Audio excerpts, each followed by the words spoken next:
ሾው በመላው አውሮፓ የሚኖሩ ኢትዮጵያውያንና ትውልደ ኢትዮጵያውያን በማህበራዊ ኢኮኖሚያዊና ፖለቲካዊ ጉዳዮች ዙሪያ ያላቸውን ሁለንተናዊ ተሳትፎና እምቅ የህይወት ተመክሮ በጥልቀት የሚዳስስ በይዘቱ ለየት ያለ በአዝናኝ ገጠመኞች የተሞላና በማራኪ ጨዋታዎች የተኳለ ቴሌቪዥን ፕሮግራም ዘውዱ ሾው። ቁም ላለው ቁም ነገር ሲሹም ለተዝናኖት በያሉበት ዘውዱ ሾው።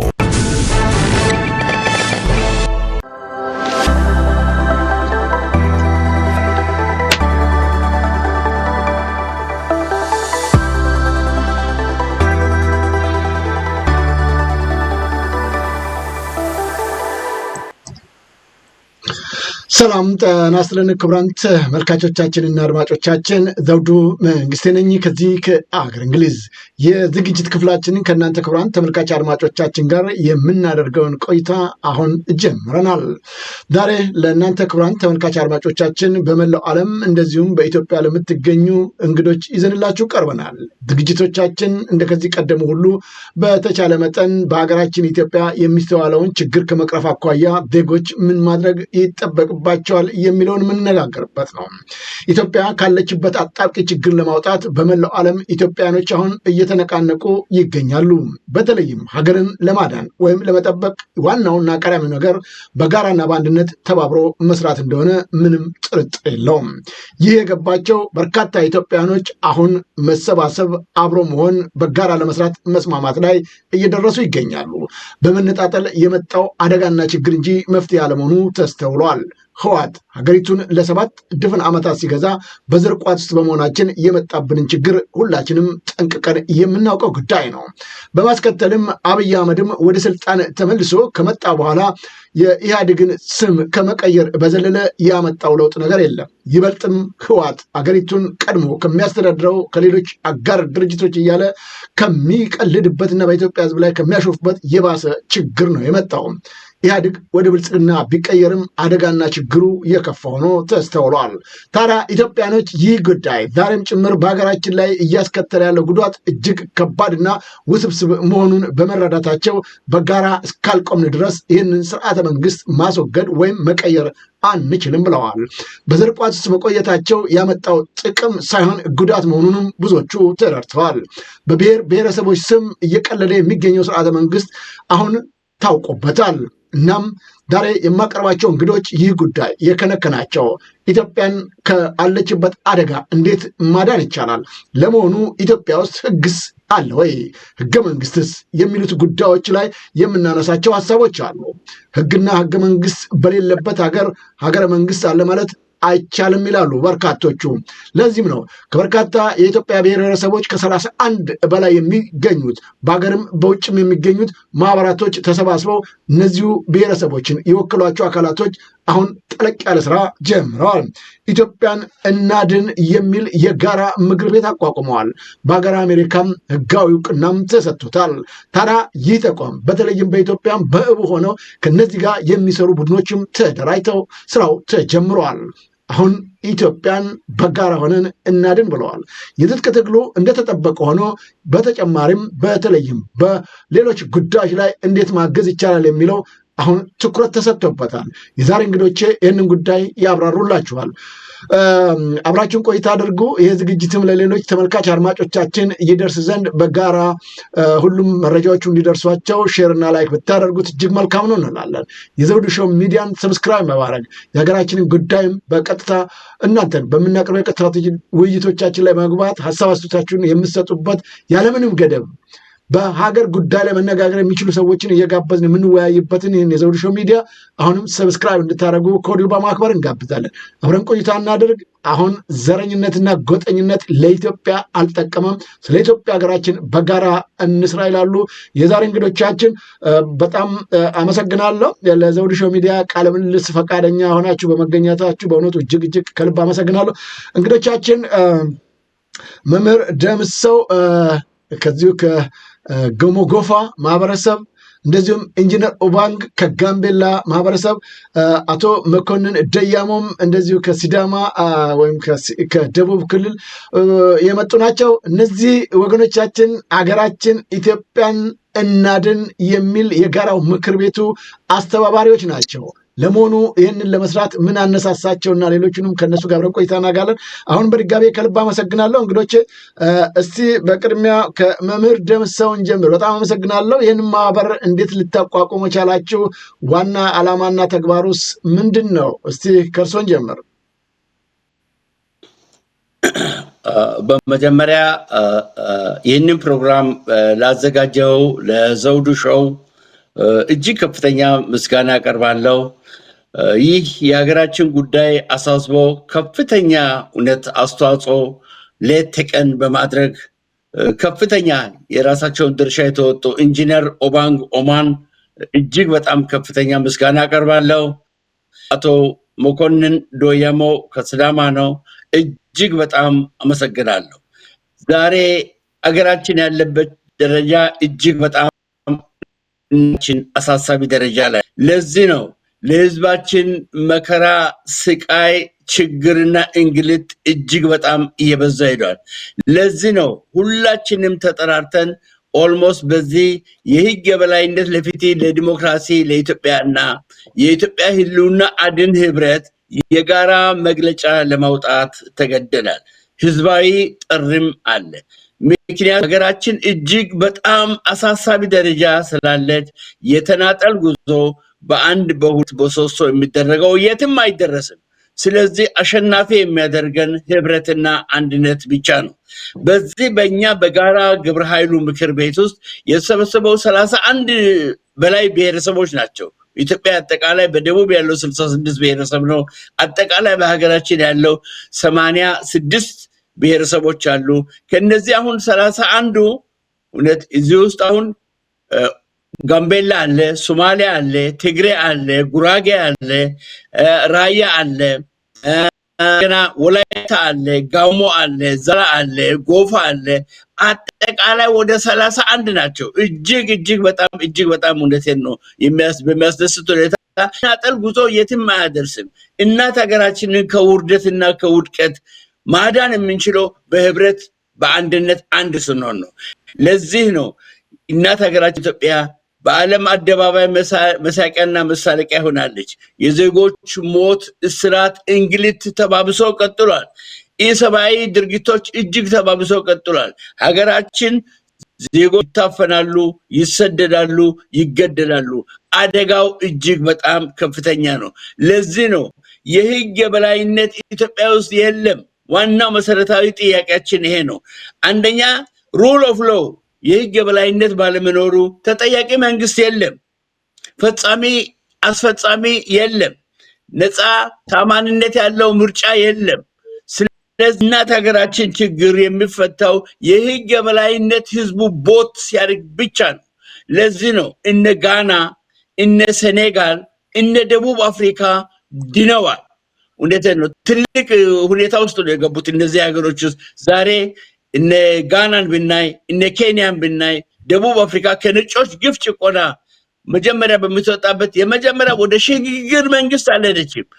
እንደገና ደግሞ ብሔራዊ መግባባት ምክክር ኮሚሽን ምናምን የሚል ነገር የለም። ቀጥታ ህዝቡ ቦት ነው ያደረገው። ቦት ነው። ቦት ማለት አንድ ቤት ምሰሶው እንደሚቆም ነው። የህግ የበላይነት ላይ ነው። አሜሪካ ዛሬ በነፃነት ቻለችው ምንድነው? እኛም ሁሉ የዓለም ማህበረሰብ በሙሉ መጥቶ አሜሪካ የህግ የበላይነት ስላለ ነው። የህግ የበላይነት በአንድ ሀገር ውስጥ ቦት ነው።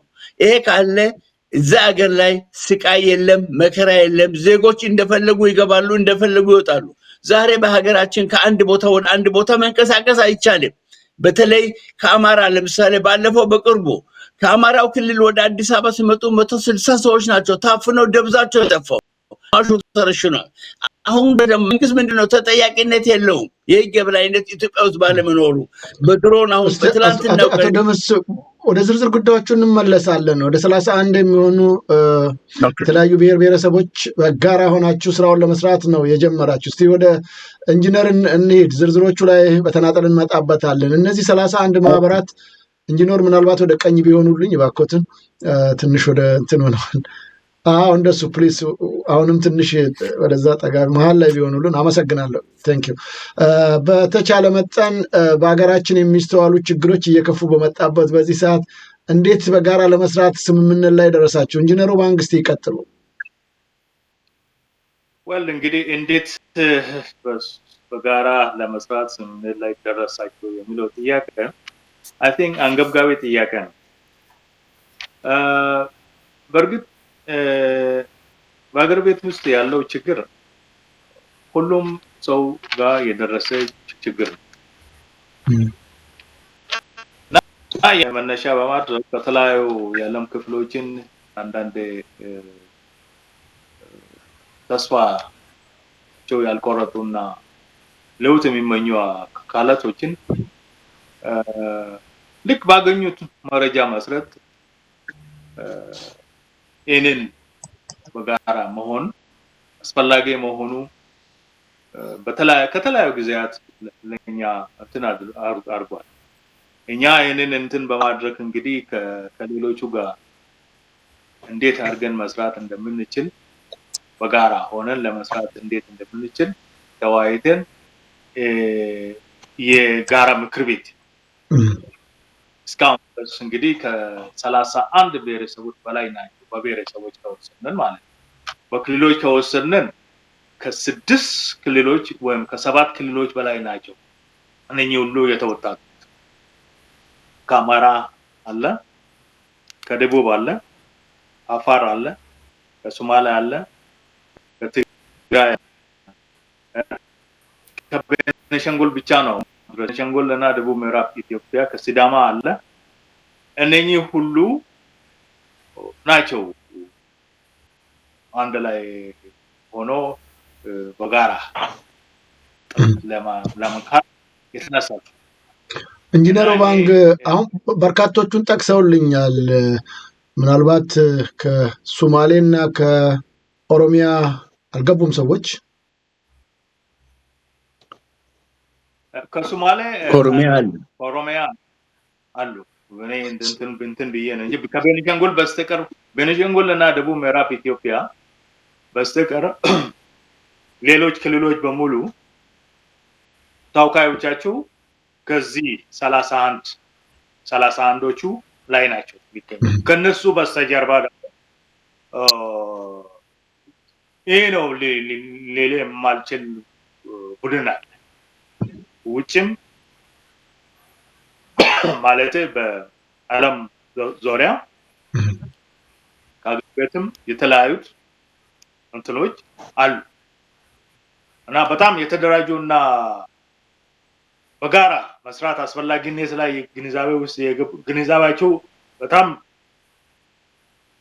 ከፍ ያሉ ስራ የጀመሩት አካላቶች እና ይሄው ሁሉ የተሰበሰቡት በጋራ ምክር ቤት ስር ነው። እኛ እንትን ያደረግነው ምክንያቱ የጋራ ምክር ቤት ሁሉም አቀፍ ነው፣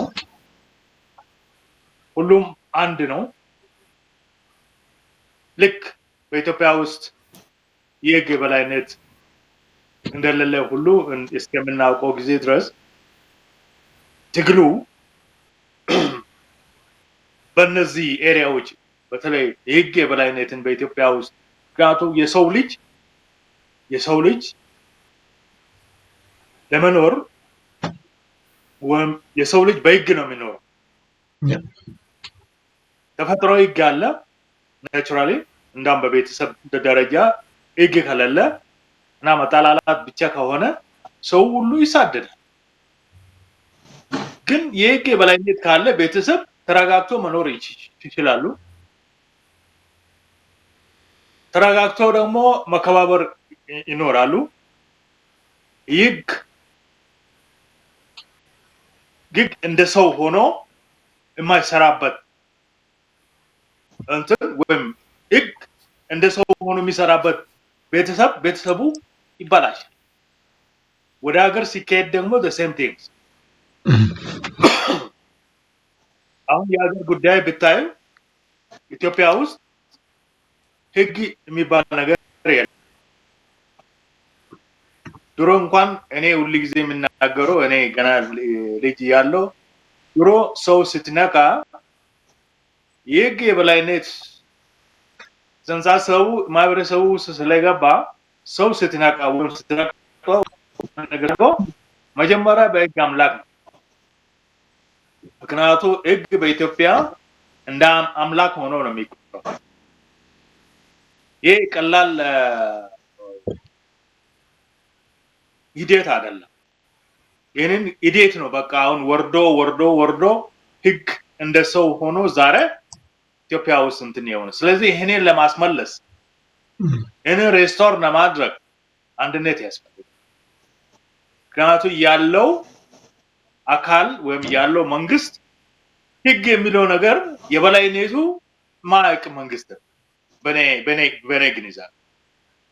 ምክንያቱም የበላይነቱ የሚያውቅ ቢሆን ኖሮ ለምንድን ነው ዛሬ ሰው ልጅ ሲናገር ወይ አንድ ነገር ሲያደርግ የሚታስረው?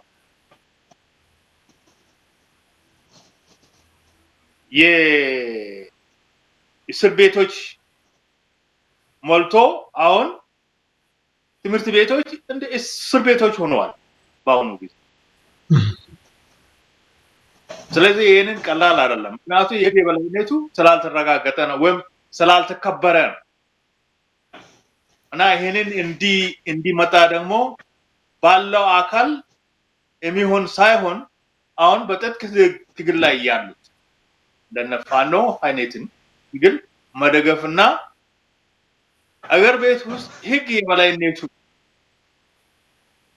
እንዲረጋገጥ ወይም የበላይነቱ እንዲከበር ሰው በሰላም ከህግ ስር ሆኖ እንደማንኛው አገር ቀደም ጓደኛ እንደተቀሰው እንደ ጋና አይነት እንደ ሳውት አፍሪካ እንደ ኬንያ እና ሌሎች የዓለም መንግስታት ሁሉ ህግ የበላይነት የሚከበርበት አገር እንዲሆን ነው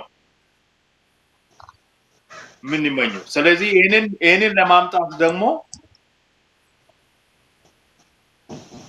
ባንድነት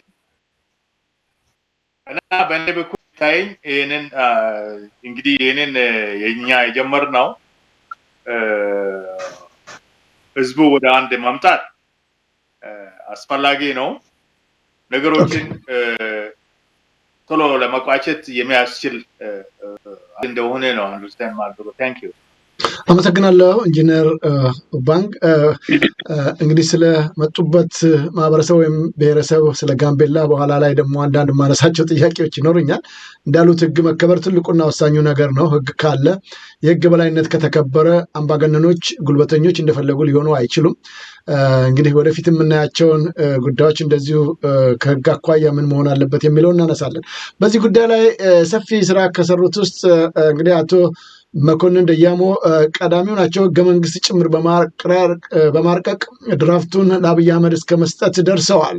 ይህ ህገ በላይነት እርሶ ተክተው የሰሩትን ህገ መንግስት አብይ አህመድ እና ሌሎችም የህግ ባለሙያዎች ከመቸገራቸው አስቀድሞ አስበው ይህንን ነገር በማድረጉ ሊመሰገኑ ሲገባ አብይ አህመድ የሰጡትን ህገ መንግስት ጭምር ወደ ጋርቤጅ ወይም ወደ ቆሻሻ ውስጥ በመጣል ዛሬም ጭምር በወገኖቻችን ላይ ግፍና በደል እየተፈጸመ ነው የሚገኘው። እርሶ ደግሞ ከሲዳማ ማህበረሰብ እንደመምጣቱ ሲዳማም ላይ ዛሬ ያለው ግፍና በደል እጅግ በሚያሳዝን ሁኔታ፣ በሚዘገንን ሁኔታ ከደቡብ ህዝቦች ከተነጠሉ በኋላ የደረሳቸው በደልና ግፍ በጣም ከባድ ነው። ወደሱ ሌላ ጊዜ እንመለስበታለን። እንደው ይህ ህግ በላይነት አለመከበሩን ሲያዩ ያቀረቡትን ህገ መንግስትም ለጠቅላይ ሚኒስትሩ ሰጥተው ቆሻሻ ውስጥ ሲጣል ውጤት ባለማምጣቱ ይህንን ሲያዩ መጀመሪያ ምን ተሰማዎት? ቀጥሎስ ይህንን ማህበር ወይም ደግሞ ይህን ኢትዮጵያን እናድን በሚለው የጋራ ምክር ቤት ውስጥ እንዴት ሊገቡ ቻሉ? አመሰግናለሁ። ይቀጥሉ አቶ መኮንን። አዎ በጣም አመሰግናለሁ ዘውዱ። እኛን ዛሬ ስለጋበዝከን እጅግ አድርጌ ነው ማመሰግንህ። ዛሬ የሰው ልጅ እውቀት ደረጃ የት ደረሰ ተው ቢጠየቅ ኢኖቬቲንግ ኮንስቲቱሽን ይባላል። ማርስ መጡ አይደለም፣ ሮኬት መፍጠሩ አይደለም፣ የህግ የበላይነት መፍጠሩ ነው። የሰው ልጅ ስልጣኔ በጣም ጣራ ደርሰዋል፣ ከፍ ያለው ደረጃ ደርሰዋል ማለት የህግ በላይነትን መፍጠር መቻሉ ነው። የህግ በላይነት የኢትዮጵያ ህዝብ ህገ መንግስት ነው የሚያውቀው። ህገ መንግስት የህግ በላይነት አይደለም። የህግ በላይነት የሚባለው የህዝብ ህግ ነው በአንድ ሀገር ውስጥ። እንግዲህ የህግ በላይነት the supreme law of the land የሚባለው ከዛ ቀጥሎ ደግሞ the government law የሚባለው ህገ መንግስት ነው። ነገር ግን በgovernment law እና በህግ በላይነት መካከል መንግስት አለ። ስለዚህ እነዚህ ሶስቱ ነገሮች ለአንድ አገር ወሳኝ ናቸው። አንድ አገር አለ ከተባለ ሶስቱ ነገሮች መኖር አለበት። ለምሳሌ ዓለም ራሷ የምትሽከረከረው በሶስት ነገር ነው። ፕሮቶን፣ ኤሌክትሮን፣ ኒውትሮን። በሙሉ ሶስት አንዱ ከጎጥቺ ምድር መሽከርከር አትችልም። እኛ መንቀሳቀስ አንችልም። ሶስቱ ነገር ከጎደለ ኒውትሮን፣ ኤሌክትሮን፣ ፕሮቶን ከጎደለ ምላሴ እንኳን አይንቀሳቀስም። ሶስት ነገር የህግ በላይነት ከጎደለ መንግስት ካለና ህገ መንግስት ከጎደለም ደግሞ አይሰራም። ህገ መንግስት የህግ በላይነት ሲኖር ነው መንግስት የሚፈጠረው። ስለዚህ ለአብይ እኔ የሰጠሁት መጽሐፍ መጀመሪያ የኢትዮጵያ ህዝብ የህግ በላይነት ቮት እንዲያደርግ ነው። እሱ እንደመጣ ነው። የኬንያ ህዝብ የህግ በላይነት ቮት አደረገ 2010 ላይ። የዛን ጊዜ 28 ትራይቦች ወይም ቤተሰብ ማህበረሰብ ተለያይቶ በቋንቋ ይጣሉ ነበር፣ ይጋደሉ ነበር። በተለይ ኩኩዩ ቤት በየቦታው እየተፈለገ ይቃጠል ነበር። ነገር ግን የዩናይትድ ኔሽን ትብብር አድርጎ ኮፊ አናን ኬንያ ናሽናል ሬፈረንደም ፎር ኒው ኮንስቲቱሽን ካደረጉ በኋላ ኮንፍሊክት ሪዞሉሽን ኬንያ ሰላማዊ አገር ሆነች። ሶስቱ አገሮች አሁን የህግ በላይነት አላቸው። ቢያንስ እንኳን ኬንያ፣ ጋና፣ ሳውዝ አፍሪካ የህግ በላይነት አላቸው። ቢያንስ ምርጫ ማጭበርበር አይቻልም። በሶስቱ አገሮች ላይ የተሟላ ኮንስቲቱሽን ባይሆንም አትሊስት ምርጫ ሲያደርጉ ማጭበርበር አይቻልም። መከላከያና ደህንነት የህዝብ ወገን የመንግስትም ወገን ማዕከል ያለ ነው። የህግ በላይነትን ለማስከበር በማዕከል የቆመ ነው። የመንግስት መሳሪያ አይደለም። መከላከያና ደህንነት የመንግስት መሳሪያ አይደለም። ስለዚህ እኛ ኢትዮጵያ ውስጥ እግዚአብሔር ቃል የሚናገረው በሆሴ ላይ ህዝቤ እውቀት ከማጣት የተነሳ ጠፍቷል፣ ደምም ወደ ደም ደርሷል።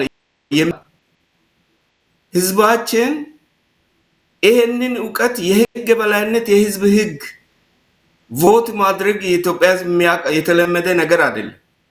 ህገ መንግስት ብቻ ነው የሚያውቀው። ለምን መንግስት ጽፎ የሚሰጠው።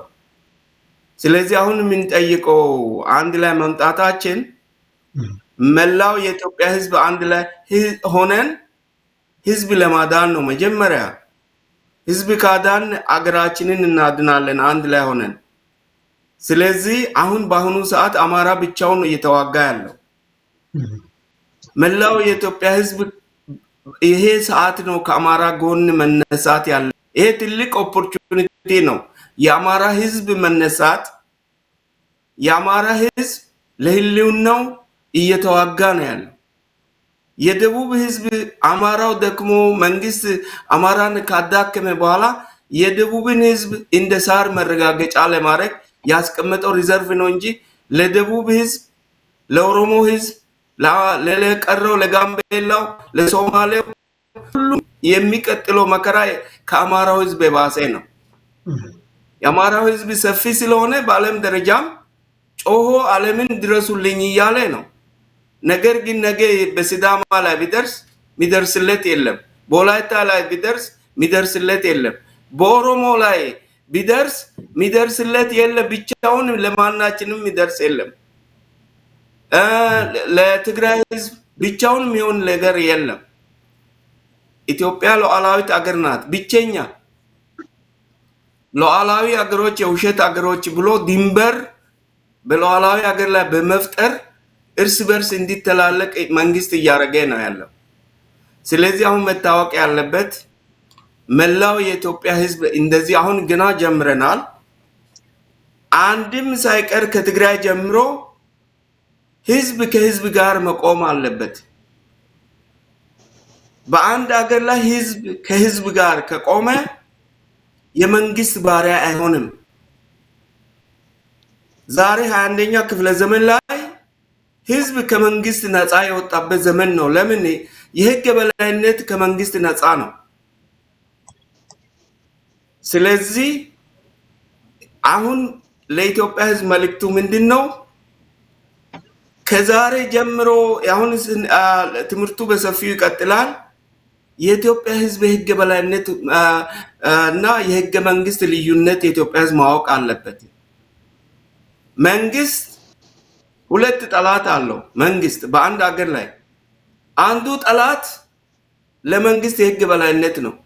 አንዱ ጠላት፣ ሁለተኛው ጠላት ለመንግስት ህዝብ ነው። አየ መንግስት ረግጦ ለመግዛት የህግ የበላይነት የህዝብ ስለሆነ ያንን ለመናድ ነው የሚፈልገው መንግስት። ህዝብ ደግሞ የመንግስት ወዳጅ ማን ነው? ህገ መንግስት ነው። በአንድ የመንግስት ለምን መንግስት ራሱ ነው የሚያወጣው። ህገ መንግስት የመንግስት ወዳጅ ነው። የህግ የበላይነት የመንግስት ጠላት ነው። ህዝብ የመንግስት ጠላት ነው። ህግ የበላይነት የህዝብ ጥላ ነው። መኪና ስንነዳ ዊንድ ሺል ይባላል። ከፊት ያለው የህዝብ ሺልድ የህግ የበላይነት ነው በአንድ ሀገር ውስጥ። ስለዚህ እነዚህ ሶስቱ ነገሮች ወሳኝ ናቸው። ህዝብ ማወቅ አለበት። የኢትዮጵያ የህዝብ ህግ የኬንያ ህዝብ መርጠዋል፣ ቮት አድርጓል። ህዝብ 19 ላይ ቮት ያደረገው ሳውዝ አፍሪካ በማንዴላ ምክንያት ህዝቡ ህግ ተቋቁሞ ተፈጻሚ ሆኗል። ማንዴላ የሚገርም ነገር 5 ዓመት ሙሉ የሳውዝ አፍሪካ ህዝብ በቋንቋ ከፋፍሎ ዶማ አድርጎ ስለነበረ ህዝቡን ገዢዎች አፓርታይድ 5 ዓመት ሙሉ ማንዴላ ለሳውዝ አፍሪካ ህዝብ ያስተማረው ስለ ህግ የበላይነት ብቻ ነው። 5 ዓመት የህግ የበላይነት የኢትዮጵያ ህዝብ ገና አላወቀም፣ አልተረዳም። ምሁራኖቹ እንኳን አልተረዱም። ለምን? ብረዱ ኖሮ የአማራ ህዝባችን ከዚህ ዓመት በፊት ነበር ህግ የበላይነት ቮት እናደርገው እና አልቅም ነበር። የትግራይ ህዝባችን አልቅም ነበር። ገና ይቀጥላል የህግ የበላይነት ቮት ካላደረግን። ምክንያቱም ፖለቲካ ድርጅቶች ለመንግስት እድሜ እየሰጡ ምርጫ እየገቡ ህግ በሌለበት አገር ላይ ኢትዮጵያ በዓለም ላይ የህግ የበላይነት የሌላት አገር ናት። በዓለም ላይ ብቸኛ የህግ የበላይነት የሌላት አገር ኢትዮጵያ ብቻ ናት። ለዛውም ኢትዮጵያ የምትባል አገር የለችም የሚለው ህገ መንግስት የያዘ ኢትዮጵያ ህዝብ የሚባል በዓለም ላይ የለም የሚል ህገ መንግስት የያዘ በዓለም ላይ ብቸኛ ኢትዮጵያ ህዝብ ነው። ስለዚህ እኛ አሁን ይሄ ነገር ኢትዮጵያ ህዝብ እንዲያውቅ የህግ የበላይነት ካላወቀ ኢትዮጵያ ህዝብ ወደ መተላለቅ ነው የምንገባው። መፍትሄ የሚመጣ ነገር የለም። ምርጫ ስለገባ መንግስት ስላለ መፍትሄ አይመጣም። የህግ የበላይነት ሲመጣ ነው መፍትሄ የሚመጣው። ኮንፍሊክት ሪዞሉሽን ይባላል እና ይሄ ነው እንግዲህ በኔ በኩል። አመሰግናለሁ አቶ መኮንን ደያሞ። እንግዲህ የህገ መንግስትንና የህግን የበላይነትን ጉዳይ በሌላ ጊዜ ከእርሶ ጋር በዝርዝር እንመለስበታለን። ያው ከሰዓታችን አኳያ ነው ያቋረጥኩት፣ ይቅርታ ጠይቃለሁ። አጠር አጠር እያደረግን ምላሻችንን እንድንሰጥ ምክንያቱም ሰዓታችን ስለሚገድበን። ወደ መምህር ደምሰው እንመለሳለን። እንግዲህ ወደ 31 በላይ ብሔረሰቦች ያካተተ ሁሉንም ክልል ከቤኒሻንጉል ውጭ ያካተተ የጋራ ግብረ ኃይል ነው አቋቁማችሁ እየተንቀሳቀሳችሁ ያላችሁትና እንዴት ነው እንቅስቃሴው? ምን ይመስላል? እንደ ውጤት ይኖረዋል ተብሎ ተስፋ የሚጣልበት ነው? እስካሁን ባላችሁ እንቅስቃሴ ማህበረሰቡንስ ሌላውን ኢትዮጵያውያን ከእናንተ ጎን ቆመው ጠንካራ የሆነ የተደራጀ ግብረ ኃይል ይሆን ዘንድ ምን ይጠበቃል ይላሉ?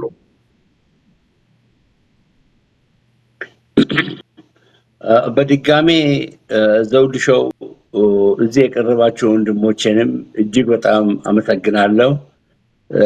ወደዚሁ ወደ ግብረ ኃይሉ ከመሄዳችን በፊት አንድ መሰረታዊ ነገሮችን አንድ ማወቅ ያለብን ምንድነው? አንድ ሀገር የሚመራው ፖለቲካ አይደለም፣ በህግ የበላይነት ነው።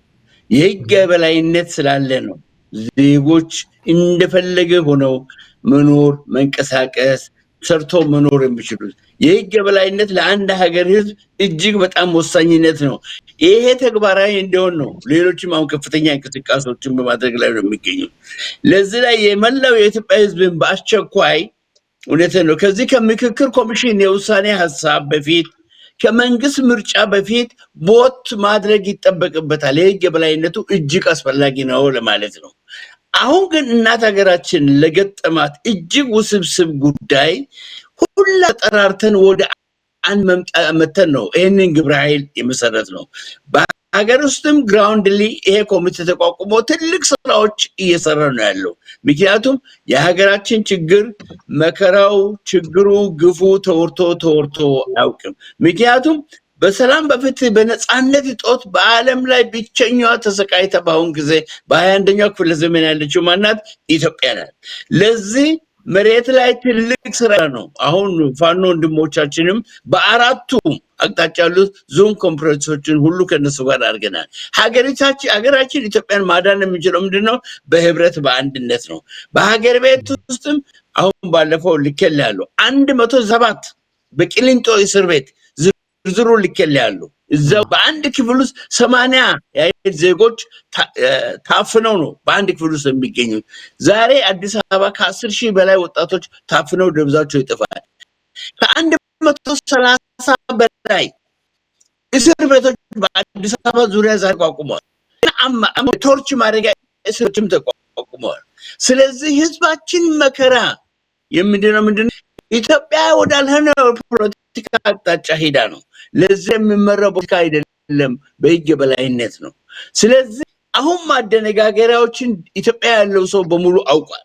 ምክክር ኮሚሽን፣ ይሄ የመንግስት ምርጫ ኮሚሽን፣ አሁን ደግሞ ሰላማዊ ትግል፣ ይሄ የሚያደነጋግሩ ነገር ትራንዚሽናል ጀስቲስ ይላሉ። ኖ መጀመሪያ የህግ የበላይነቱን ህዝቡ ማድረግ አለበት።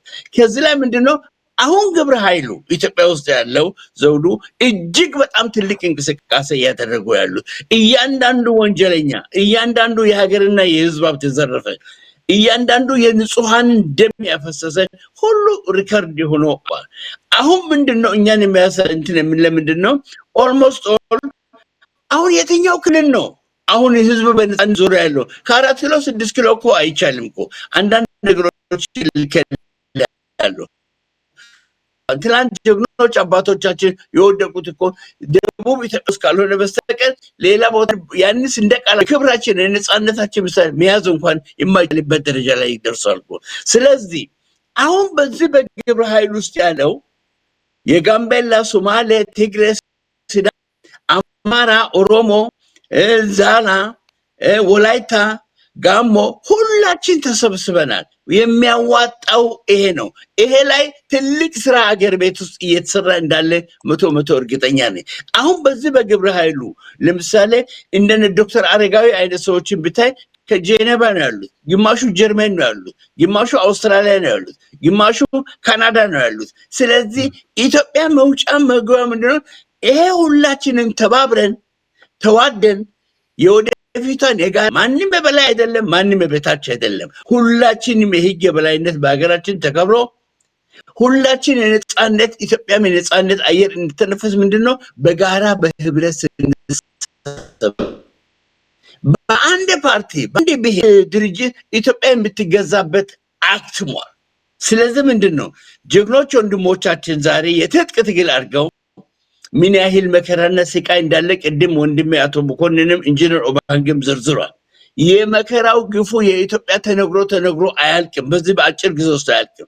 ስለዚህ ምንድነው ሁላችንም በህብረት በአንድነት ሆነን የታሉ ምሁራኖች ዛሬ አውሮፓ ያሉት፣ እንግሊዝ ያሉት፣ ፍራንክፈርት ያሉት፣ ሌሎች ስቴቶች በእያንዳንዱ ያሉት፣ በካናዳ ኤድመንተን፣ ቶሮንቶ ያሉት የታሉ ምሁራኖች ያታሉ? ሁላችን ሲቪክ ማህበረሰብ፣ ጋዜጠኞች፣ ማህበራዊ አንቂዎች ሁላችን ወደ አንድ አምብሬላ መምጣት አለብን። ይሄ አሁን ኢትዮጵያ ውስጥ የተጀመረው እጅግ ትልቅ ነገር ነው። 31 የተለያዩ የኢትዮጵያ ብሔረሰቦች በአንድ ግብረ ኃይል ውስጥ ተጠናክረው ኢትዮጵያ ውስጥ ትልቅ ስራ እንደሚሰራ 100% እርግጠኛ ነኝ። አሁን በውጭ ያለነው ምንድነው? ልዩነቶች የትም አያደርሱንም። ተዋደን ተፋቅረን ሁላችንም የምትሆን የጋራ አገር የምንገነባው ምንድነው? በህብረት በአንድነት እኛ አንድ ስንሆን ነው። ጀግኖች ወንድሞቻችን የነጻነት ትግል ላይ ከፍተኛ ውጊያ ፋኖ ወንድሞቻችንም እያደረጉ ነው። ስለዚህ እናት ሀገራችንም ኢትዮጵያ ከውርደትና ከውድቀት የምናነሳው ምንድነው? በጋራ አንድ ስንሆን ነው። የጋሞ ችግር የጋምቤላ ችግር ነው። የሲዳማ ችግር የችግር ነው። ኢትዮጵያ ከሰሜን እስከ ደቡብ ከምስራቅ እስከ ምዕራብ የሁላችንም የጋራ አገር እንድትሆን ነው። ኢትዮጵያ በነጻነት በዲሞክራሲ በህግ የበላይነት ኢትዮጵያ ደምቃ እንድታይ ነው። ስለዚህ ካለዚያ አደጋው ከባድ ነው። አደጋው ማንም ሊመልሱ አይችልም። አሁን አንዳንድ ድርጅቶች ይሯሯጣሉ፣ በአንዳንድ ማህበራዊ ሚዲያ ላይ ይሄዳሉ። ይሄ አስፈላጊ አይደለም። አሁን ተሰብስበናል። እንደዚሁ ተጠናክረን መቀጠል አለብን። እውነቴን ነው ዘውዱ፣ እጅግ በጣም ትልቅ ምስጋና አቀርባለሁ። የሚቀጥለው ለ1 ደቂቃ በአስተያየት የቀረውን አቀርባለሁ። እጅግ በጣም አመሰግናለሁ። ከልብ አመሰግናለሁ ወንድማችን መምህር ደምሰው ቴንኪው። ወደ ኢንጂነር ባንክ እንምጣ። ኢንጂነር ባንክ እንግዲህ እርስዎ እንደሚያውቁት ከዚህ ቀደም የጋምቤላ ህዝብ በመለስ ዜናዊ ዘመን አጋር ነበር የሚባሉት። አንዳንዴም አናሳ ክልል አንዳንዴም አጋር እያሉ ሲቀልዱ ነበር። አብይ ደግሞ መጣና አጋር የሚባል ነገር የለም፣ አሁን አብረን እንሰራለን በጋራ እስከ ጠቅላይ ሚኒስትር መመለስ ኃላፊነት አላቸው መሰል ሀሳቦችን ሲያቀርብ እንደነበረ ምንዘነጋው አይደለም። እውን ከመናገር በዘለለ ለጋምቤላ ህዝብ የተደረገለት ለውጥ ነገር አለ ወይ? ከሌለ አሁን የጋምቤላ ማህበረሰብ ምን እያሰበ ምን እያቀደ ነው? እርሶም ይህም ማህበር ሲቀላቀሉ እንግዲህ ለውጤትና ትርጉም ይሰጣል ከሚል እሳቤ ይመስለኛልና በምን ሁኔታ ላይ ነው የሚገኘው የጋምቤላ ማህበረሰብ በአሁኑ ሰዓት?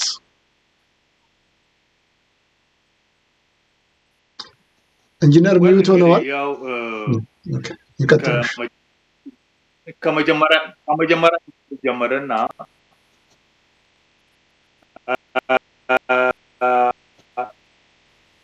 እንግዲህ አንዳንድ ጊዜ አገር የጋራ መሆኑና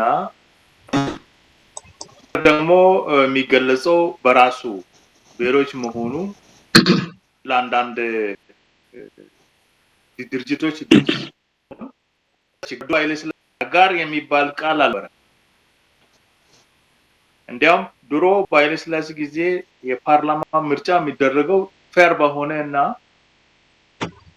ሁሉም የሚወክል እንትን ምናልባት ትንሽ ችግር የነበረው የመንግስት መዋቅር ውስጥ ያቺ እንግዲህ ከስልጣኔ ጋር ነው የሚያያዘው። የስልጣኔ ወይም የስልጣኔ ችግር ነው የሀገሪቱ የእድገት ሁኔታ ይወስነው። ልክ ነው እንጂ በመንግስት ደረጃ ወይም በሀገር ደረጃ ደህና ውክልና ነበረ። ድሮ እንዳውም ጋምቤላ የተወከሉት አሁን በዓለም ላይ የሉም የተወከሉት ተወካዮች ነበሩ ከጋምቤላ እና ኢህአዴግ ሲመጣ አጋር ብሎ አጋር እንግዲህ አይ ዶንት ኖ እንግዲህ በምን አይነት መንገድ እንግዲህ ብለዋል፣ ሰለሞን ብለዋል። ኢትዮጵያ በትናንሽ አገሮች ውስጥ ከፋፍሎ ስለመጡት በእነዚህ አገሮች አከፋፈል ላይ የበላይ እና የበታች ድርጅቶች ማለት ኋላቀር የሆኑት አቅም የሌላቸው ልክ እንደ አገር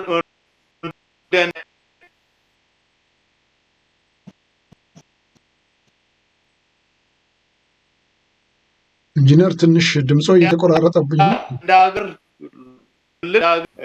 አገር እንትን ከሆነ አከላለሎቹ ነው መለያየን እንጂ አገሩ አንድ ነው። ለምንድን ነው ሌላ የበላይነቱ እንትን የሚደረገውና ሌላ የበታችነቱ እንትን የሚደረገው? አሁን በአጋር ደረጃ አንዳንድ ጥቅሞችን ታግዷል። ምን ማለት ነው? እነኚህ ጥቅሞች የመንግስት ጥቅሞች ደግሞ ወደ ሞኖፖላይዜሽን ሄደዋል። በእነሱ የበላይነት የብዙሃን እንትን በቃ የበላይነት አሁን ለምሳሌ የወያኔ ብናይ 99% በኋላ ጠቅላላ 99% ያዘው በመከላከያ በምኑ ሁሉ ያዘው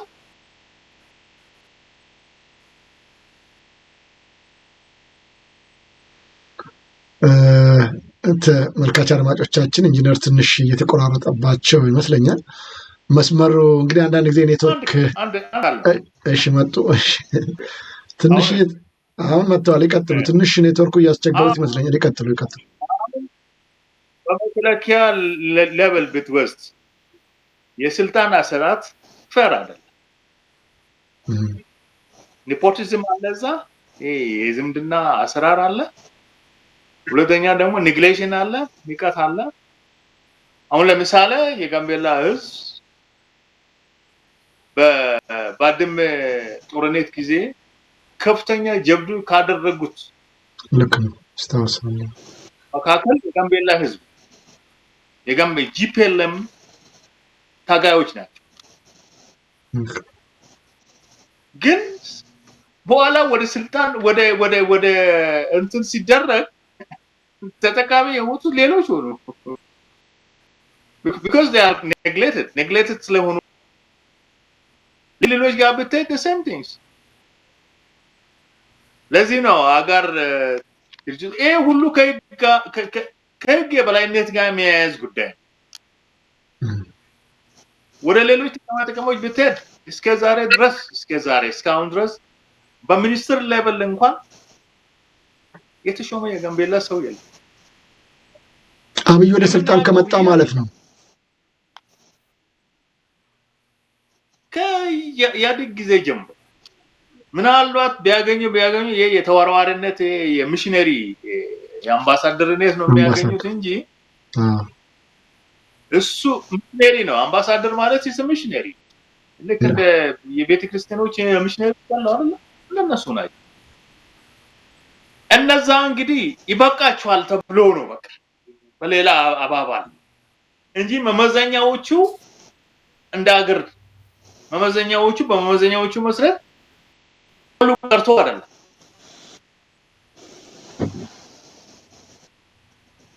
አላቀረ የነበረው ጋምቤላ ዛሬ I think ባችለር ዲግሪ ቢኖር እንኳን ስራ ለማግኘት በጣም ከባድ ነው። you will never።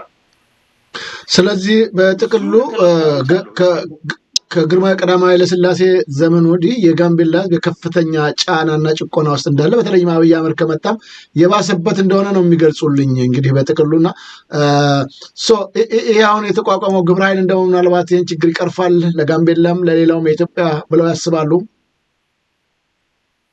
well and የኛ ቪዥን ካሁኑ ከጅምሩ እንደምታየው ሁላችንም በእኩል ሌቨል ነው የምንታየው። ሁላችን በእኩል እንደ አንድ የሀገር ሰዎች እንደ አንድ የሀገር ዜጎች ሆነን ነው የምንታየው። ሌላ ዋቂ ሌላ እንትን ተብሎ የሚደረግበት እንትን አይደለም። አሁን የኛ አፕሮች ራሱ ሁሉም ተጋባዥ ነው ለማንኛው ነገር። ስለዚህ በዛ ላይ ደግሞ የኛ ጥንቃቄ ምንድነው ዴንሲቲ ክምችት እንዳይበዛ የሚለው ነገርና ስብጥር የሆነ ልክ አሁን እንዳልኩት 31 የኢትዮጵያ ዜጎች ናቸው በብሔር ደረጃ የኛ ያሰባሰብ ናቸው እስካሁን ድረስ። እነኚህ ሁሉ ሌሎች አካልሏል ታንተን በስተቀር ከቤኒሻንጉል እና ከደቡብ ምዕራብ ኢትዮጵያ በስተቀር። ስለዚህ አጋር የሚለው ቃል አሁን በአብይ ዘመን መልኩ ቀይሮ በሌላ መልክ ልክ እንደማጣፍጫ እንደማታለያ ነው አሁን እንትን የሚያደርገው። የትኛው ክራይቴሪያ ነው እንግዲህ የጋምቤላ እንትን ማለት የስልጣን ክፍፍል ሲያደርግ ወይም ሹመቶች ሲሰጥ ሚኒስትር ደረጃ የተሾመ የጋምቤላ የለም። ያ ከአጋርነት ምንም የተለየ ነገር የለም።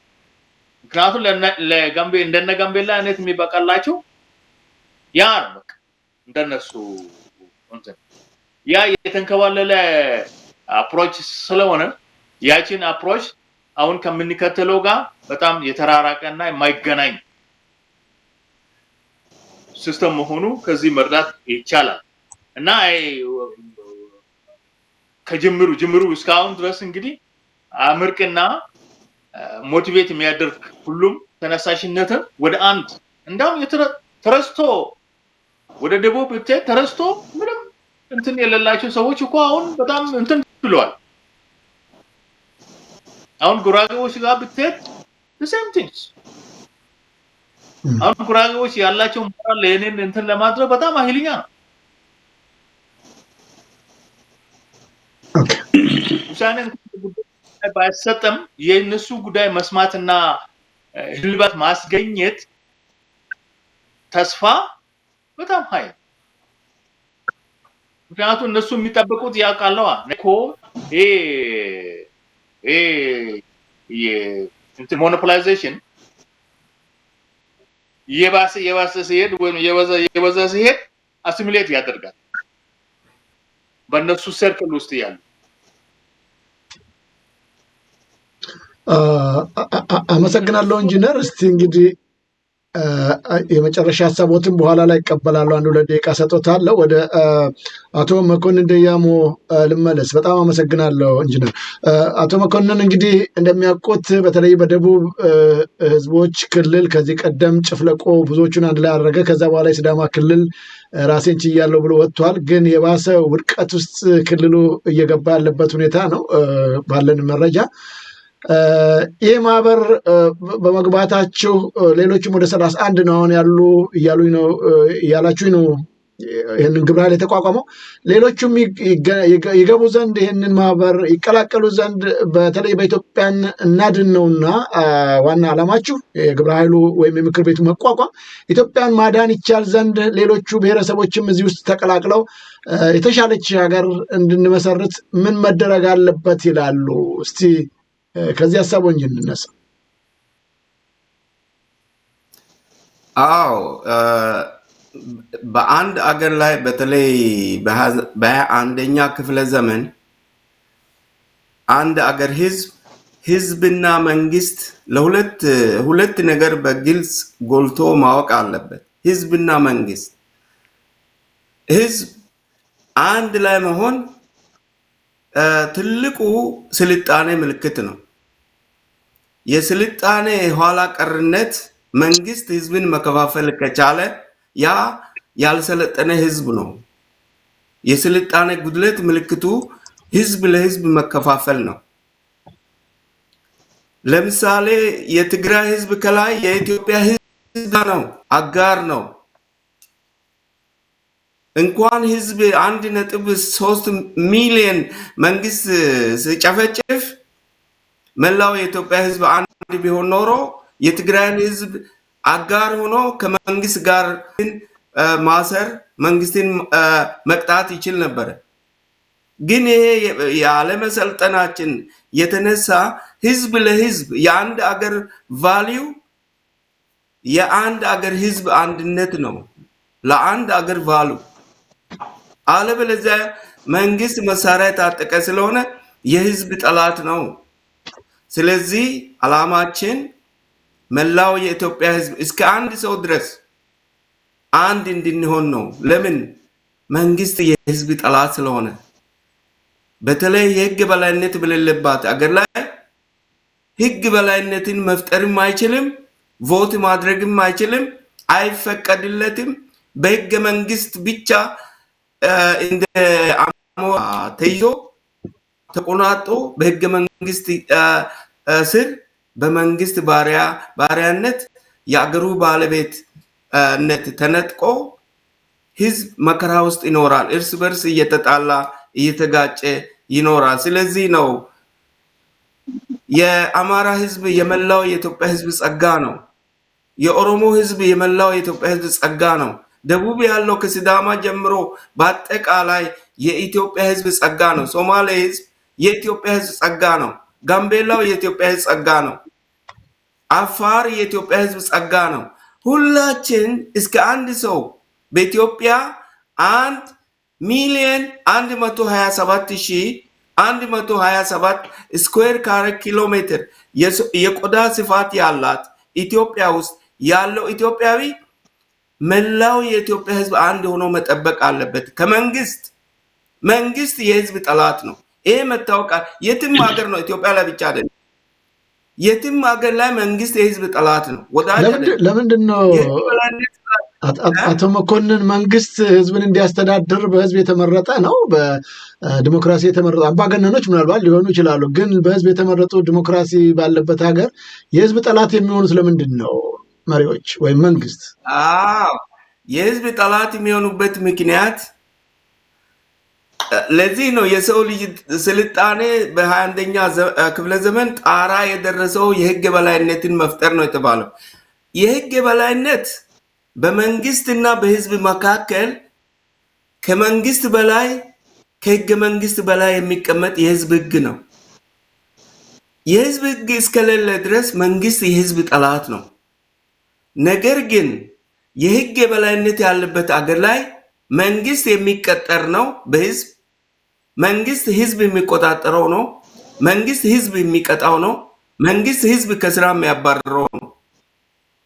ነገር ግን እንደ ኢትዮጵያ እንደ አፍሪካ ለምሳሌ 3 ሀገሮች አትሊስት ምርጫቸው ሰረገ ጋና፣ ኬንያና ለምን የህግ በላይነት አውስቱ 51 ሀገሮች አፍሪካ ኦልሞስት መንግስት የህዝብ ጠላት።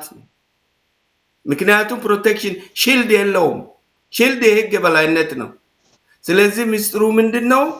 የኛ ዓላማ ህዝብ ለህዝብ አንድ እንሁን። ሰላም የምናገኘው ህዝብ ለህዝብ አንድ ስንሆን ነው።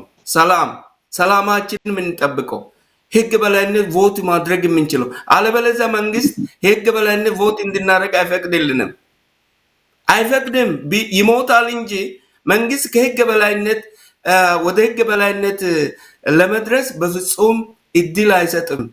በዩናይትድ ኔሽን ላይ የኢትዮጵያ መንግስት እኮ ፈርመዋል ጁን 11 1990። ነገር ግን ያንን ግዴታ ሊወጣ አይፈልግም። ICCPR ላይ ቃል ኪዳን ላይ ነው የፈረመው። የኢትዮጵያ ህዝብ የህግ በላይነት ቮት አደርጋለሁ ካለ ሳፎኬት ወይም መከልከል አልችልም ብሎ እኮ ፈርሟል በመለስ ዜናዊ ጊዜ። ግን አሁን የህግ በላይነት ቮት እናደርጋለን ብለን አብይ ሲመጣ ህገ መንግስት ሞተና በህገ መንግስት ትተዳደራላችሁ። ህገ መንግስቱ ደግሞ ኢትዮጵያን አይወክልም። ህገ መንግስቱ የኢትዮጵያን ህዝብ አይወክልም። የኢትዮጵያ ህዝብ የህግ በላይነት የለውም። ስለዚህ በቲፒኤልኤፍ ህገ መንግስት ስር ነው ተቀርቅሮ ቀረው።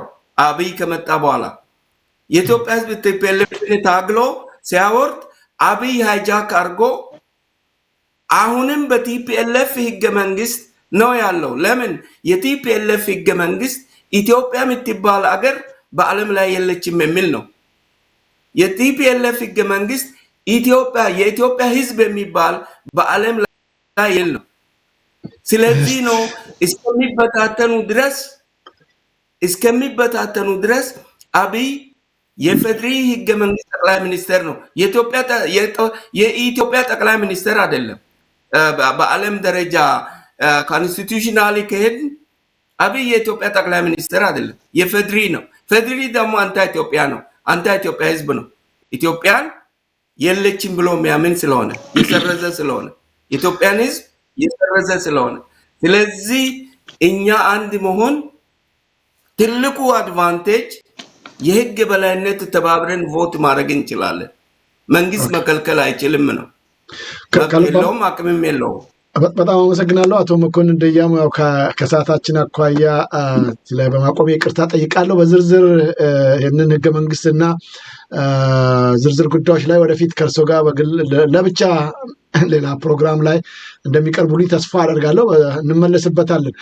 እንግዲህ አንድ ደቂቃ ልስጣችሁ፣ ሰዓታችን እያለቀ ስለሆነ ወደ አቶ ይቅርታ መምህር ደምሰው ይህንን ትልቅ ዓላማ ይዞ የተነሳውን ግብረ ኃይል የጋራ ምክር ቤት ወይም ኢትዮጵያን እናድን ተቋም በመላው ዓለም የሚገኙ ኢትዮጵያና ትውልደ ኢትዮጵያኖች እንደዚሁም በአገር ቤትም ያሉ ጭምር ይጠነክር ይጎለበት ዘንድና ለኢትዮጵያን እንደተባለው ማዳን ይቻል ዘንድ ከህብረተሰቡ ምን ትጠብቃላችሁ?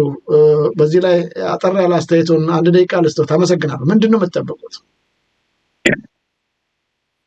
እሺ፣ እጅግ በጣም በድጋሚ አመሰግናለሁ።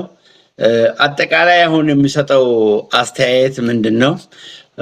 ከዚህ የሀገራችን ችግር መከራ ተወርቶ አያልቅም። ግን ከዚህ የከፋ ችግር ሳይመጣ አስቸኳይ ኢትዮጵያ አድን ጥሪ ነው አሁን የተላለፈው። ይሄን ህዝባዊ የትግል ጥሪም ነው ህዝቡ አሁን ይሄ የግብረ ኃይሉ ምክር ቤት አሁን የሚያቀርበው። እናት ሀገራችን ኢትዮጵያ ለገጠማት የህልውና አደጋ፣ የዲሞክራሲ የፍትህና የነጻነት እጦት መፍትሄው በአስቸኳይ መሰባሰብ ነው። በአስቸኳይ ምሁራኖች በተለይ በአውሮፓ፣ በእንግሊዝ፣ በጀርመን፣ በኔዘርላንድ በሙሉ ያላችሁ ወደ አንድነት መምጣት አለባችሁ። በአውስትራሊያ፣ ካናዳ፣ በሩቅ ምስራቅ እስያ ሀገሮችና በአሜሪካ ያለው ኢትዮጵያዊ በሙሉ ወደ አንድነት መምጣት አለበት። የድርጅት ጋጋታ ኢትዮጵያን አይጠቅማትም። የፓርቲ ብዛት ኢትዮጵያን አይጠቅማትም። ሁሉም ወደ ግብረ ኃይሉ ወደ አንድነት በመምጣት ኢትዮጵያን ከውርደትና ከውድቀት መጠበቅ ነው። ይሄ ካልሆነ አደጋው እጅግ የከፋ ነው። እነ ሊቢያ፣ እነ ሶማሊያ፣ እነ ዩጎዝላቪያን የገጠመው ዕጣ ፈንታ ነው ኢትዮጵያን የሚገጥማት። ዛሬ ወጥቶ ለመግባት ምን አይነት ስቃይ እንዳለ ዓለም ሁሉ የሚያውቀው ነው። ኢትዮጵያ በዓለም አደባባይ ላይ መሳቂያና መሳለቂያ ሆናለች። ዜጎች የምታረዱባት በድሮን፣ በቦምብ፣ በናፓል፣ በከባድ የጦር መሳሪያዎች ዛሬ በቀን 200 እና 300 ሰው ነው ኢትዮጵያ ውስጥ የሚያልቀው። የጎጃም ጭፍጨፋ፣ የወሎ ጭፍጨፋ፣ የጎንደር ጭፍጨፋ፣ የሸዋ ጭፍጨፋ የዓለም ማህበረሰብ ሁሉ ያውቀዋል። ስለዚህ የሚያዋጣን ምንድነው? ኢትዮጵያ የሁላችንም የጋራ ሀገር እንድትሆን ነው። ሁላችን ተከባብረን ተፋቅረን የምንኖርባትን ሀገር መመስረት ነው። ለዚህ ነው መሰባሰቡና መደራጀቱ ወደ አንድነት መምጣቱ ይቀድማል። ለዚህ ነው በመላው ዓለም የሚገኙት ኢትዮጵያውያን ወንድሞቻችን ፕሊዝ እዛ ላይ የዚህ የግብረ ኃይሉን ስልክ አስቀምጠናል። እየደወላችሁ ይሄንን ትግል ተቀላቀሉ። ኢትዮጵያን የሚያድነው ምንድነው? ሁላችንም የጋራ አገር ኢትዮጵያ እንድትሆን ነው። የህግ የበላይነት በሀገራችን ተከብሮ የዲሞክራሲና የነጻነት አየር ኢትዮጵያ ተንፈሳ ሁላችንም ተዋደን ተፋቅረን በአንድነት በህብረት መኖሩ እጅግ በጣም መልካም ነገር ነው። መብላትና መጠጣት መኖር አይደለም፣ መኪና መንዳት መኖር አይደለም። ስለዚህ እናት ሀገራችን ኢትዮጵያ ለገጠማት ውስብስብ ችግር መብቴው ምንድነው? በጋራ በህብረት በአንድነት መቆም ነው። የዓለም መሳቂያና መሳለቂያ ኢትዮጵያ ሆናለች። በዓለም አደባባይ ኢትዮጵያ ተዋርዳለች።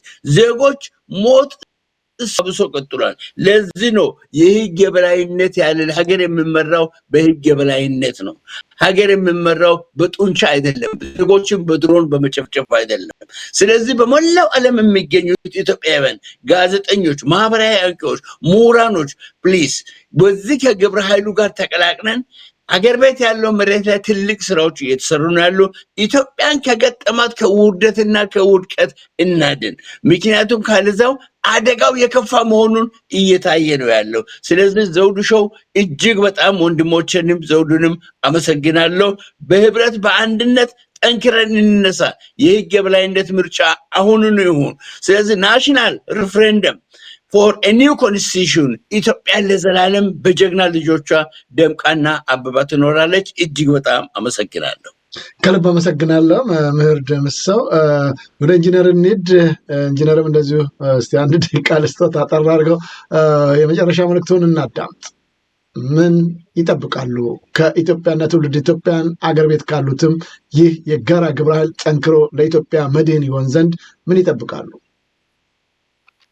እንግዲህ ያው እስካሁን ድረስ እኛ ካየነው እና ሜጀር አርጌን ያለው ሁኔታ እንትን ስናደርግ ይሄ ዋጭ ነው፣ ተስፋ ሰጪ ነው። ነገሮችን ሚኒማይዝ የሚያደርግ አፕሮች እንደሆነ ነው እስካሁን ድረስ የተረዳ ነው። ምክንያቱም አብዛኛው ሰው እስካሁን ድረስ የሚናገሩት ምንድነው ይሄንን ይዘን ወደፊት መሄድ መቻል ነው ፋኖ ሁሉ ሳይቀር። ምክንያቱም ሁሉም ስብስብ ነው። ምክንያቱም እኛ ሁላችን የአንድ ሀገር ዜጎች እስከሆንን ጊዜ ድረስ ይሄ ሁሉ በጋራ ሆነን እድሜውን ማሳጠር እንችላለን። ስለዚህ እኛ የምንለው ምንድነው እንነጋገር ነው። ምክንያቱም ከንግግር ውጪ ምንም ነገር ሊመጣ አይችልም። እንደፋፈር እንነጋገር፣ ከተነጋገርን አንድ ነገር እንትን ማድረግ እንችላለን። ስለዚህ ለኔ ይበጀኛል ብዬ የሚገመተው ምንድነው ሁሉም ወደ አንድ ቢሰበሰቡና የፋኖ ትግል በጋራ ብንደገፍ ውጤቱ ከፍተኛ ይሆናል። እንዲያውም ምንመኘው ሁሉ ልናሳካው እንችላለን። በተናጠል ግን ምንም የሚያወጣ ነገር የለም። እስካሁን ድረስ አይተናል።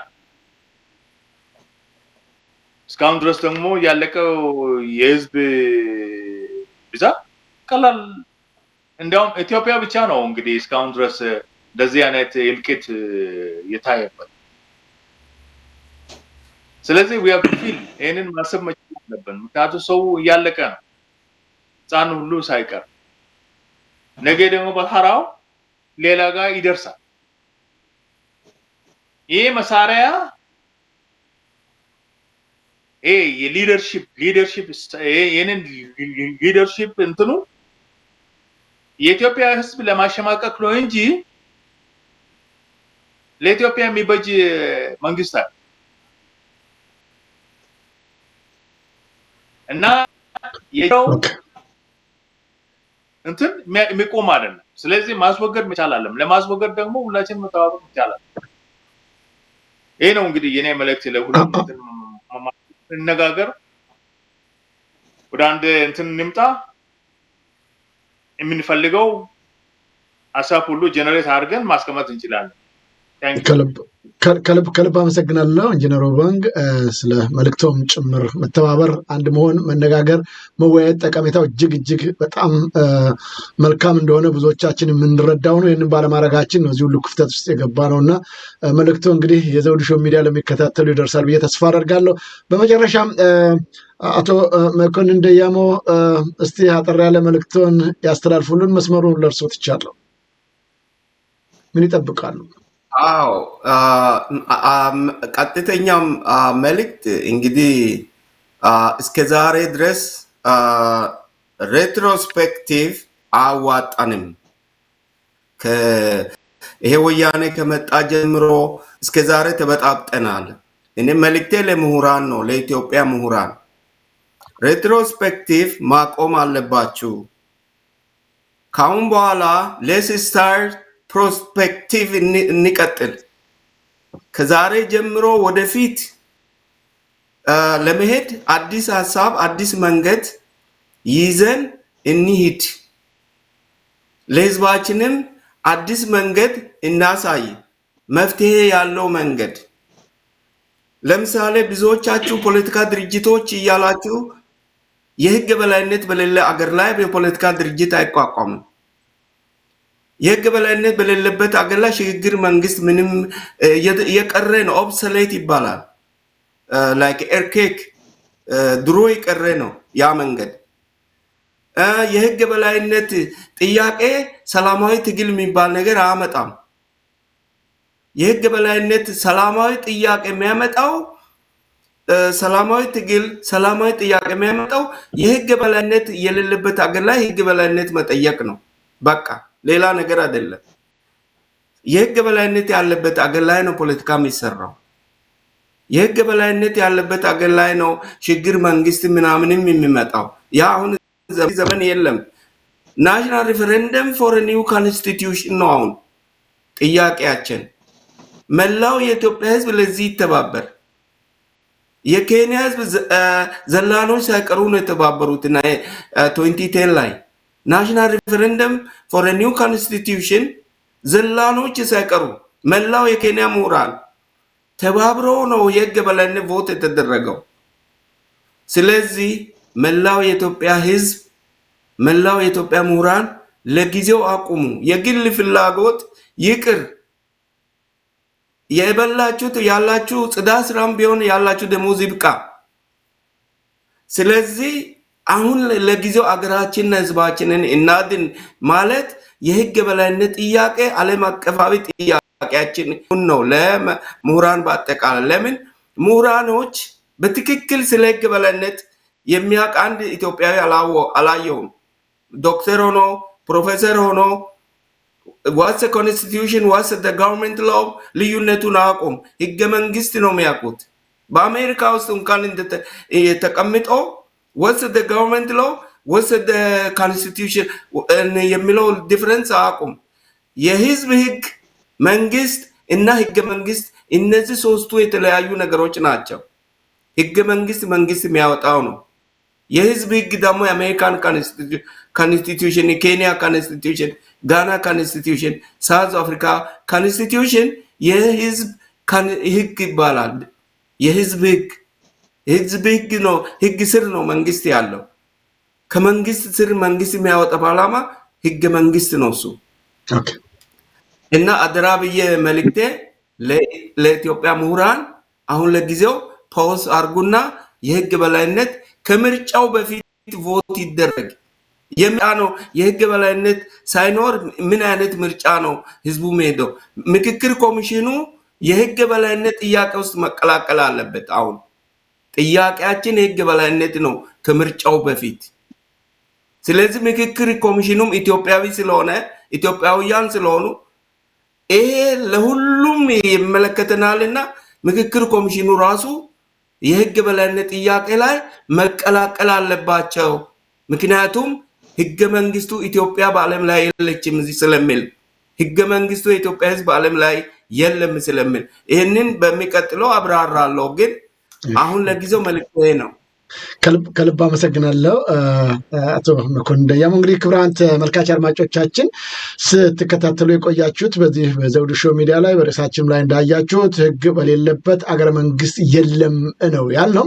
ምክንያቱም የህግ የበላይነት አለመኖሩ ነው። ዛሬ አብይ አህመድም ሌሎችም አካላቶች ባለስልጣን ነን የሚሉት የህዝብ ተወካዮችም ጭምር ምክር ቤቶች ጭምር ሳይቀር የህግን የበላይነት ማስከበር ስላልተቻለ የህግ የበላይነትም ስላልተከበረ ነው ዛሬ እንደፈለገ ማንም የሚጫወትበት አገሪቷን። ህዝባችንም በየቀኑ ደሙ የሚፈሰው በየቀኑ ከቤት ንብረቱ የሚፈናቀለው በየቤቱ በረሃብ እየተሰቃየ የሚገኘው የህግ የበላይነት ባለመኖሩና እነዚህን በአምባገነንነት ሀገሪቱን እንደፈለጉ የሚያደርጉ አካላቶች ለህግ ማቅረብ አለመቻሉ ነው። ፍርድ ቤቱ ጭምር ዳኞች ጭምር ሳይቀሩ ነፃነት አጥተው በግለሰቦች ነው በካድሬዎች ወይም ደግሞ የኮሬ ነገኛ በሚባለው ቡድን እየተመሩ ያሉት በዚህ ነው።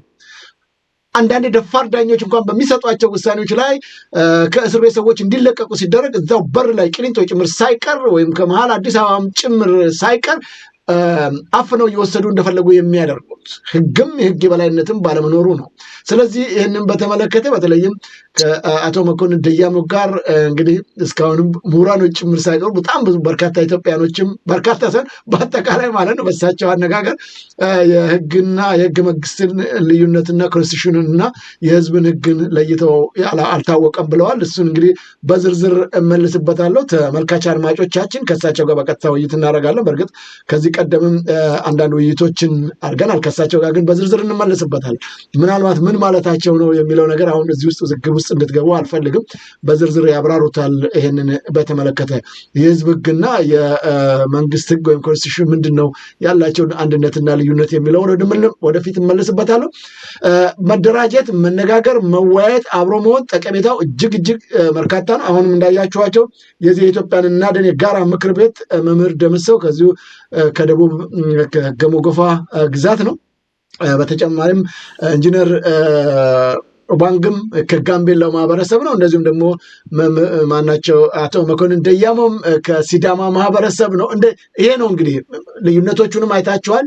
አሁን ደግሞ አንድነት ሲመጣ እንዴት እየተናበቡ ስራዎችን እየሰሩ እንዳለ እና በጠቅላላ የሚመለከታቸው የሀገራችን ጉዳይ ያገባናል የምንል ሁላችንም ያገባናል። ግን ለልዩ ጥቅምና ፍላጎት ሲባል ሀገር አደጋ ላይ በወደቀችበት ሰዓት በጎን ያለን በተለይም ምሁራኖች ኃላፊነትና ድርሻቸው ከፍተኛ ነውና ከዚህ ከኢትዮጵያን እናድን የጋራ ምክር ቤት ጋር በጋራ ሆኖ መስራት የሚቻልበትና ሀገራችንን ካለችበት አደጋ ለማውጣት ይቻል ዘንድ በጋራ እንስራ ነው የምንለው። የዘውዱ ሾው ሚዲያም እንግዲህ በሚችለው መልኩ እንደነዚህ አይነት ሌሎችም ከዚህ በኋላም በርካቶችን ከተለያየ ብሔረሰብም ይህንን ማህበር የተቀላቀሉትን አቅርበን ለማወያየት ለማነጋገር ሀሳባቸው ምንድነው የሚለውንም ለእናንተ ክቡራን ተመልካች አድማጮቻችን ለማቅረብ እንቀጥላለን። እስካሁንም አብራችሁን ስለቆያችሁ እጅግ በማመስገን እንግዶችንም ከልብ አመሰግናለሁ። ወደፊትም የተሻለ ስራ እንደምሰሩ ተስፋ አደርጋለሁ። ይህ መነሻው ነው፣ መጨረሻው ደግሞ ያማረ እንደሚሆን እገምታለሁ። ስለ ጊዜያችሁ ከልብ አመሰግናለሁ። መምህር ደምሳው እንደዚሁም ኢንጂነሩ ባንግና አቶ መኮንን ደያሞን እጅግ ከልብ አመሰግናለሁ። እግዚአብሔር ይስጥልኝ። አሜን። እግዚአብሔር ይስጥልን። እጅግ በጣም እናመሰግናለን። ታንኪዩ። እንግዲህ ክቡራን ተመልካች አድማጮቻችን ከእንግዶቻችን ጋር ያደረገነው ውይይት በዚህ ቋጨን። በሌላ ጊዜ ሌሎች እንግዶችን ይዘንላችሁ እንመጣለን። እስካሁን ከዝግጅቶቻችን ጋር አብራችሁ ለቆያችሁ ታላቅ አክብሮት አለኝ። በሚቀጥለው በሌሎች እንግዶች እስከምንገናኝ ሰላም ጤና ይስጥልኝ እያልኩ የምሰናበታችሁ ዝግጅቱን በማቅረብ እስካሁን ከእናንተ ጋር የነበርኩት እኔ ዘውዱ መንግስቴ ነኝ። ጤና ይስጥልኝ። በቀጣይ እንግዶቻችን እስከምንገናኝ መልካም ጊዜ።